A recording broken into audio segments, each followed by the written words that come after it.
Excellent, and welcome to the TADSummit Innovators. I'm really excited to introduce Karim from Unifonic. I've known Unifonic for many years now. I think it was 2006 you started, Karim. Yes. An excellent business in the Middle East with some great products and experience of running programmable communications throughout the region. So rather than me talking about Unifonic, please, Karim, could you introduce yourself and Unifonic? Sure. Pleasure to be here with you, Alan and Johnny, and looking forward for the TED Summit. So I'm Karim Zaki, Unifonic Chief Product and Technology Officer. We've been in the region, or we kicked off at 2006.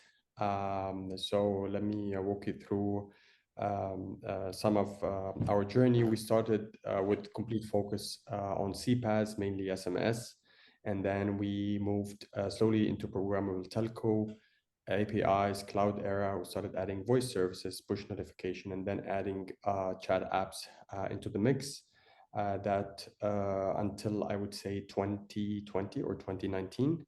And then we started moving to offering more SaaS engagement solutions, applications like Flow Studio, where you can simply drag and drop and build production-ready communication and engagement flows. We have a strong multi-channel campaigning tool. We do have chatbot as well. We do have agent consoles.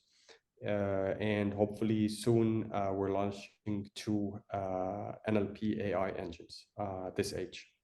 Oh, excellent. Excellent. And what are the applications you're applying them to? We have different, I would say, vertical and horizontal kind of solutions. I would say on the horizontal ones, we mainly focus on marketing automation, customer care, and verification. And I think one of the topics that I'll be covering at that summit is our journey from programmable telco to SaaS offering, and what's next for us, which would cover also our plans on the verticals or the industry-specific kind of solutions. Gotcha. Because from what I remember, I mean, you have a lot of sort of web companies as your customers, but you also have quite a few banks. Is that correct? We do have, we have a lot of we have actually a lot of banks. We have a lot of e-commerce and retailers, digital natives, and we do have a lot of government entities and ministries as well. Yeah. So interesting. Preparing some exciting real use cases that we will share as well. Excellent. That's great. Try to get them from different countries, different use cases, different product mix and building blocks. So it's going to give a real flavor of what we do, what type of value we offer for our customers. Yeah. And what do you see in the region, or maybe, because I mean, it's a very diverse region. So, maybe more country specific, are some of the hot applications that are popular at the moment? Yeah, I love that because it's a lot of regions, as you said. Yes, it's Arabic speaking region, but it also comes with the complications of 25 dialects. And that's what make AI and NLU kind of plus regulatory a bit challenging, but that's the exciting part. So it's different from one region to another, but I think especially for Saudi, where our headquarters is and the leading market, is kind of flourishing, which is amazing. And because this is I think it's a pivoting moment for the region. You can see a lot of hype when it comes to AI and engagement, more than 300% increase over last year, and we can see it's still rocketing. And I think new dynamics are being set in the market, a lot of consolidations, but also it's worth mentioning that it's becoming more and more cautious when it comes to regulatory and compliance. You can see data protection laws in place, in country relations, which we see honestly, Alan, as an opportunity rather than a challenge, because we're there. You can't leverage all the hyperscalers' capabilities, which is the scalability, of course. But it's the moat for us being in the region, because it requires a lot of investments as well. Exactly. So, Great. So that means because, say, you're in Saudi, you've got the relationships, you need to keep the data within Saudi. So you've done that transition to running all your SaaS model within the in-country data centers. True.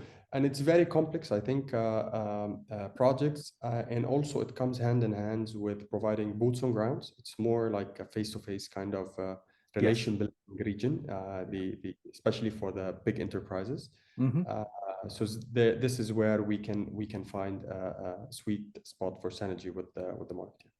Oh, cool. No, that's really interesting. Now, what have you seen over the last, because you mentioned the sort of the shift in your model to more of a SaaS model, and that really kicking off in 2019, 2020. What are some of the significant changes you've seen in the market? Yeah, so if we looked at them like from the early stages of the SMS and the APIs, all CPaaS players were more communication and channel enablers, and that's you can lift with the cloud era, you were lifting the infrastructure scalability complex of telecom knowledge, and then you figure out like yes, there's a lot of developers in the region, but it's not like a strong developer ecosystem as it's there in the US. So that pushed more for low code or no code type of applications where you can bring in more non-techie, non-developers to use the service. That was the first, I would say, transformation. Gotcha. And then you've seen like a lot of use cases coming in. And I would say three main aspects we can see them forming the needs and the trends in the market where we operate. First, the regulatory and how it's becoming more and more focused. Second is I would say the outstanding adoption that is happening on conversation channels. Okay. Now is the time where it's like you can see the multiples every year. And I would say third, where you can see real advanced AI use cases implemented in the market, for consumers. So it's not like stuff that you're prototyping anymore. It's stuff that the consumers are using. So these are three things that are shaping and changing the market recently. Yeah, no, that's so spot on when you were talking about the dialects around Arabic, because even with some of the simple sort of IVR stuff, it was like the number of times you'd see success rates on recognition, like not 95, 96%, it was like 80s. But it's Arabic. It's like, no, you've got to understand the dialects. Exactly. And let me give you a simple example. I don't want to go too techy, but imagine, with English language, you would train your bot once, with Arabic, you would train it 25 times, not to add on that on different dialects, not to add on that a lot of expats are in the regions, that comes from different countries. So that's why it's a bit complex to add all that to a kind of a customer care bot. And now, one of the very cool things that is happening is not only for chat anymore, it's also for voice engagement bots as well. And you can find a lot of advanced technologies coming in that is related to text to speech, speech to text, and building a lot of analytics behind that that could help on, forming decision making, rating your agents. So I think it's very exciting times for the industry. And one of the things is like, there is always that debate between is CPaaS declining or dying or not. I honestly see that it's evolving. There's a lot of consolidations happening. It's consolidation that is happening, and it's being evolving. It's being transformed to something that is way bigger with a larger market size. And you can see different focus from different CPaaS players in the direction they are focusing on. Exactly. Gone are the days where you could just be an aggregator and, basically that was it. Now it's all about delivering solutions to businesses that they can just consume immediately and it just works. I mean, that's the reason why no code, low code is so important, because it gets you to the cash far faster, because it's like, here you go, here's the solution to a particular bank need or e-commerce need, and they're immediately seeing the business benefits. Very true. Now, so you're dealing with banks and government, so you must have really high security standards. It's a big issue over here in the US. We have zero security. If you've been reading any of Alan's stuff, So I'm sure you guys have a whole different layer. So yeah, I would say, Johnny, they've taken the GDPR to another level. So they have taken it and maybe added 2-3 layers on top of that. And that's kind of so it on one side it's good because it's kind of giving us leverage in the market, but on the other side, for certain sectors, it kind of delayed the number of use cases that you can offer, especially for conversation channels.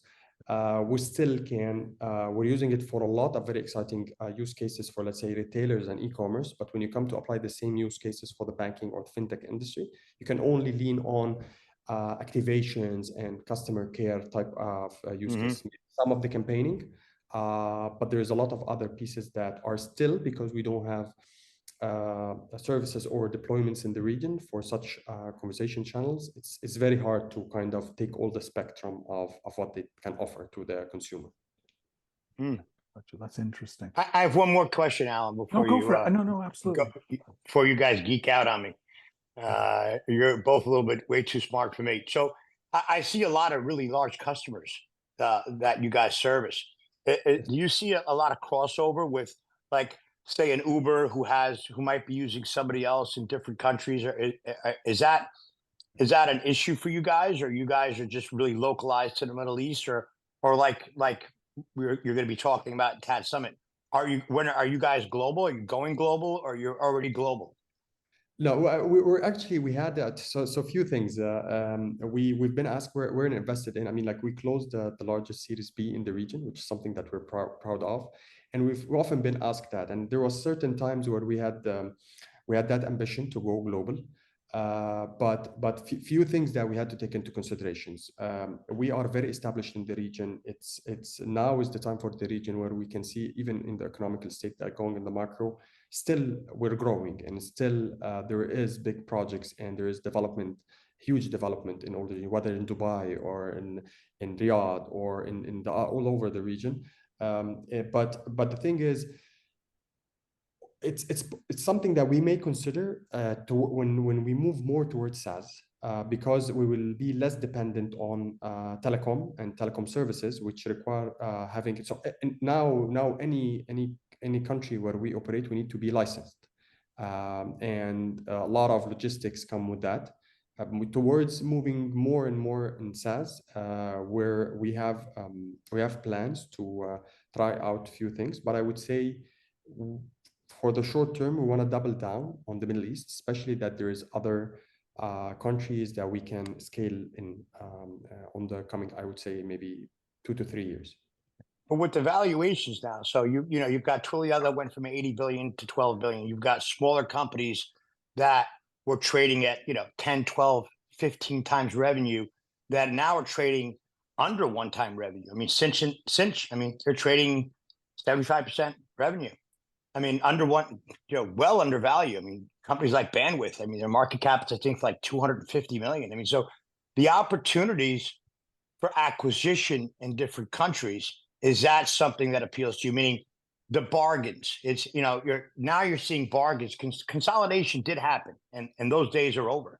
And those days aren't coming back for quite a long time. Wall Street doesn't really give companies a second chance.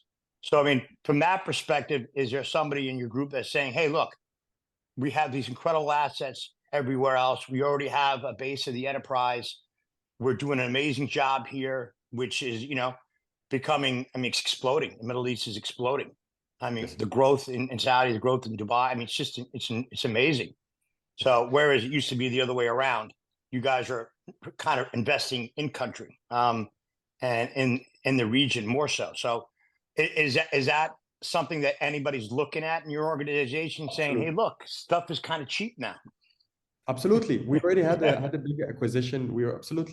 We had an acquisition for a leading AI a company that has been there for 20 years. And even on the international analyst reports, they are being compared to the leading technology vendors. I can share more of the presentation. So we already had that acquisition in place in Turkey. And we'll even share a real use cases that is being used that are really advanced. So that's an acquisition that we've done. We're working on another two. I think it's a bit early to share them, unfortunately, but actually we are the ones in the region, since we have a very strategic positioning, that we're trying to do such consolidations. We do have an M&A team. We do have a channel partner team. So we're working on these fronts. But the thing is, we still believe that we're not only in Saudi, so we still believe that on a regional level, there's still a lot that we can do and a big potential for our growth, rather than going into the global competition and getting into, I would say, competition with other leading provider that has been operating for so long there. And we see them trying even to get into our region. So we're very established there. This is where you can really still do profit margins, still, push your valuation. So it remains on the short term that we focus on the region, but yes, we're thinking on more consolidation and for faster time to value. We already started, and we onboarded a very strong AI player to the. Great. Now, voice has always been important within the Middle East market. It's never sort of been a dip, and WhatsApp is very important as well. So I'm just interested to get your feel across the region. Which conversation channel is the most important? Is it still SMS? Is it WhatsApp? Just from a traffic perspective, from voice. Because I've always sort of felt it was like the three sort of pillars that are all equal. But I'm interested to get your perspective on where they are today. We can see sustainability on the SMS front in the region. WhatsApp is tremendously growing. But it comes here, there's two aspects that would boost or shape how it can be used. I would say first is the compliance piece that we're working on as well. And I think the other piece is since it's two-way, it's not like the SMS where you provide him like an APIs and some dashboards, and maybe you would be kind to give him like a campaigning tool. Exactly. That's not it. You need a lot of engagement, like one-to-many and one-to-one type of applications, and you need to get the best out of it. It needs an enablement tool, and this is where the chatbot, the agent console, the Flow Studio, the campaigning, all that come hand in hand. Not to mention that you can even take it to the next level when you talk about CDPs and customer data platforms, and how can you offer that 360 view for the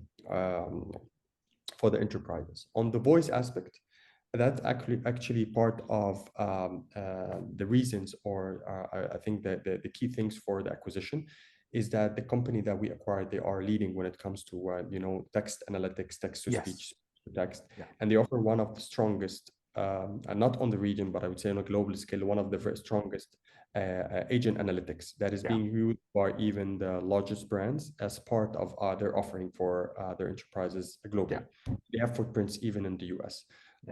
So I think there's still voice, but not as a channel anymore. But what can you offer on top of that? That's where you can do margins. Gotcha. That makes sense. Okay, no, that's great clarification. Thanks for that. Because I remember when I saw Proximus buying Route Mobile, I was like, ooh, because that gave them all these capabilities to stand, not exactly shoulder to shoulder with Twilio, but really move them up the more solidly into programmable comms. And once I saw that, I was then thinking, well, I know somebody in the Middle East that could help a lot of companies. So let me tell you something on like a quick use case on voice. So if you look at voice, at the old days, you would want to offer the connectivity and reliability and so on. But today, let's say for ride sharing, like when you call the captain or you have a conversation, maybe like if you have a strong AI capabilities, which now we have, like based on the emotions, you can label this call to be transferred to a supervisor or something to look into the call and the quality of the service. Before that, you would not able to do that, but now, for example, you can. So it's more on the solution and the value that you can provide for the enterprise or for the business, rather than that just offering the connectivity piece, which CPaaS used to do in the first step. Exactly. And that's interesting because we were discussing that with Thomas Howe from Strollid in terms of with their agents, for selling cars, including emotion within the VCons, the sort of PDF for conversations being a very important point in, the analytics and how they can sort of, improve agent performance and also deal with on the fly issues as well. On the fly. Really, yeah, exactly. Cool. Johnny, do you have anything else for Karim?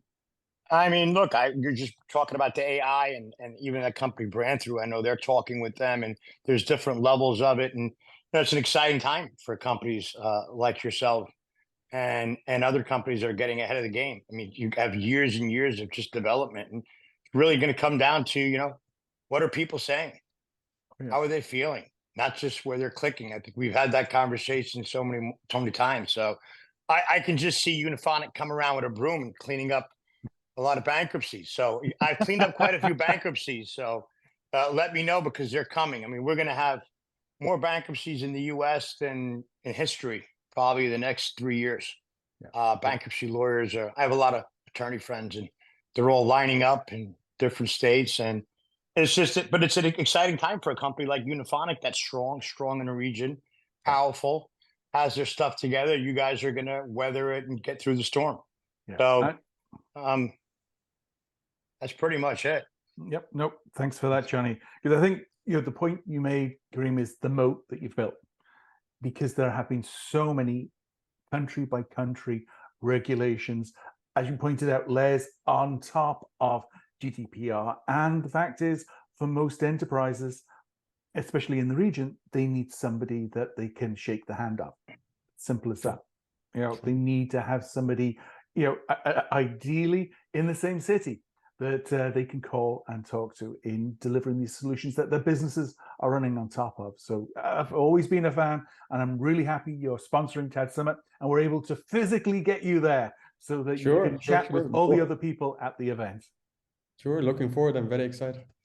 Again, and I want to thank you. I also want to thank you one more thing for supporting TADSummit, and Alan, who I think is the brightest guy in the industry, for a company of your size and your stature, to get behind Alan, who actually, we have this truth in telecoms and stuff that he's doing that nobody else talks about. And I think that's the biggest thank you I can tell you from the TAD community and people that just want to hear the truth. So thank you for being a sponsor of the great Alan Quayle. Thank you very much. Actually, we would love to be with Alan, and I think we go back in time and we've been together for so long. So I think he always brings a different perspective to the discussions, and I think he's a thought leader when it comes to the telecom, programmable telecom industry. So we're always excited to do more with Alan, for sure. Thank you very much for having me. You're welcome. Bye-bye.